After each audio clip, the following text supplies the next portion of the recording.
Olá, meus irmãos, graça e paz de Jesus Cristo. Esta é a nossa aula da Escola Bíblica Dominical. A nossa revista deste trimestre vem tratando sobre avivamento espiritual. E nessa lição número 8, nós falaremos sobre o avivamento espiritual no mundo. Quando lemos os profetas, percebemos que eles eram levantados normalmente para exortar o povo de Deus a retornar para o caminho da obediência, revelando os pecados que cometiam e trazendo a promessa e a esperança de um tempo de restauração. No livro de Ezequiel, podemos notar isso claramente. As profecias sobre a restauração de Israel começam no capítulo 33, onde Deus expõe os seus pecados.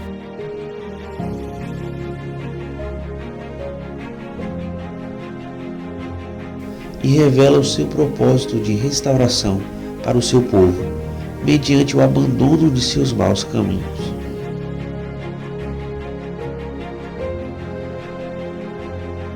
Embora as palavras do profeta e as visões que Deus o concedeu tenham acontecido no contexto da antiga aliança de Deus com o seu povo, nós podemos perceber como Deus age e o que Deus espera do seu povo para garantir a sua saúde espiritual. Deus não quer que fiquemos desesperados com o pecado, mas que sintamos o seu peso, a fim de que possamos correr aos pés daquele que levou sobre si as nossas iniquidades. E o que Deus promete? Ele promete enviar o seu Espírito Santo para criar um novo coração, capaz de obedecer à sua aliança, como pediu o salmista: cria em mim, ó Deus, um coração puro e renova em mim um espírito reto. Para ilustrar isso, no capítulo 37, Deus dá uma visão a Ezequiel, onde ele deve profetizar para um vale de ossos secos. E sob a palavra de Deus, o Espírito Santo restaura, regenera aqueles ossos e dá a eles também vida em abundância.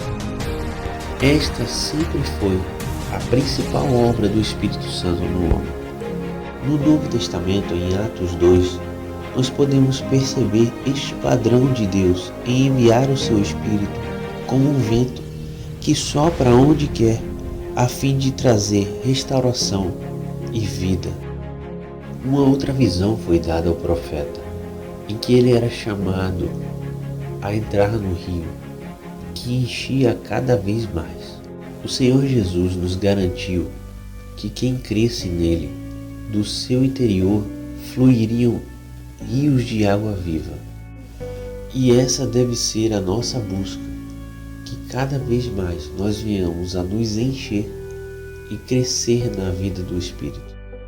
Quando falamos em avivamento, percebemos que ao longo da história, Deus derrama o seu Espírito sobre uma comunidade, um povo, uma igreja que passam por uma situação de calamidade espiritual, frieza, imoralidade, secularização.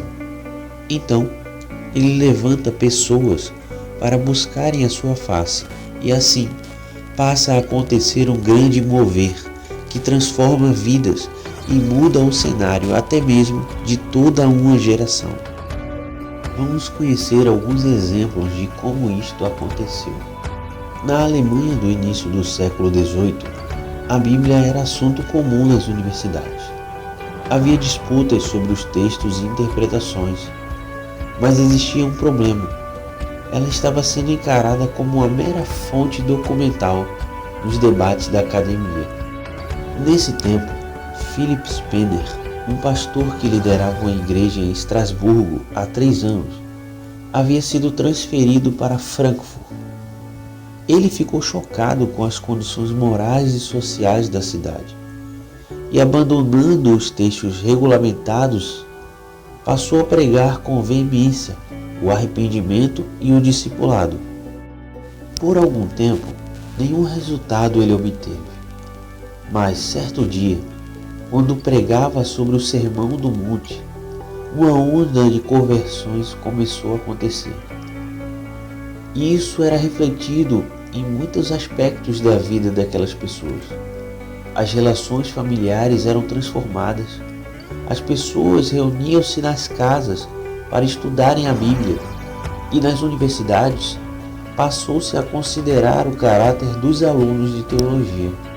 O avivamento no ministério de Spener nas universidades, através de outros irmãos, gerou frutos como escolas, orfanato, hospital, lar para viúvas, bibliotecas, uma tipografia e até missionários que estavam entre os primeiros a serem enviados para a Índia. Ainda na Alemanha, pouco após este período, o conde de Zinzendorf abrigou um homem chamado Charles David e os protestantes morávios que eram refugiados de uma ferrenha perseguição religiosa, criando então uma comunidade, os Irmãos Unidos, que buscavam fervorosamente uma vida cristã santa em comunidade, separados. O avivamento entre estes irmãos produziu uma das maiores forças missionárias da história, enviando pessoas para a Groenlândia, Lapônia, Geórgia nos Estados Unidos, Guiné, África do Sul, Guiana, Ceilão e Argélia. Enquanto isso, na Inglaterra, 2 homens cheios do Espírito Santo e do temor do Senhor pregavam em várias igrejas, praças e ruas, e conduzindo muitas pessoas a Cristo através da pregação do arrependimento e da conversão. John Wesley e George Whitefield combatiam o formalismo frio das igrejas da época, e a sua piedade, movida pelo Espírito Santo, contagiou toda a Inglaterra, influenciando toda uma geração. E até hoje, este período é reconhecido historicamente como um período de grande recuo da criminalidade, na marginalidade e na promiscuidade da sociedade. No início do século XX, nos Estados Unidos, um homem chamado Charles Parham, um obreiro do Kansas, fundou um instituto bíblico que reunia muitos alunos. Em um estudo sobre Atos 2, certo dia, foi registrado um grande derramamento do Espírito naquele local. O movimento da fé apostólica, fundado por ele, atraiu então um filho de escravos da Louisiana, William Seymour, que fazia parte de um grupo de busca pela santidade.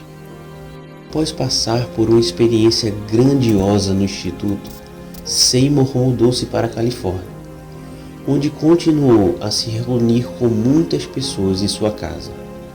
O local, porém, passou a não comportar aquela quantidade enorme de pessoas que iam buscar a Deus, e ele passou a procurar um novo lugar. Achou então um salão abandonado na rua Azusa, e lá passou a reunir-se com os irmãos. E foi naquele local, no ano de 1906, que deu-se início ao chamado Avivamento Pentecostal. Como podemos notar nestes breves exemplos, o avivamento sempre ocorre na presença de certos elementos e traz consequências muito importantes. São mudanças profundas na sociedade em sua política, educação, economia e cultura, movidas por uma busca fervorosa, convicção do pecado e arrependimento. Nunca uma comunidade permaneceu a mesma após experimentar uma renovação espiritual. Será que hoje não necessitamos desta renovação? Será que a nossa geração tem revelado ao mundo o poder de Deus e a sua justiça através de nossas vidas? Precisamos entender, principalmente hoje, a necessidade que foi compreendida por tantos homens de Deus na história para que possamos buscar um avivamento genuíno que produza frutos notáveis ao mundo. E esta foi a lição número 8 do nosso trimestre. Que o Senhor Deus possa conduzir o nosso coração a buscá-lo cada vez mais como a sua igreja. Que Deus abençoe a sua vida e a sua família. E muito obrigado.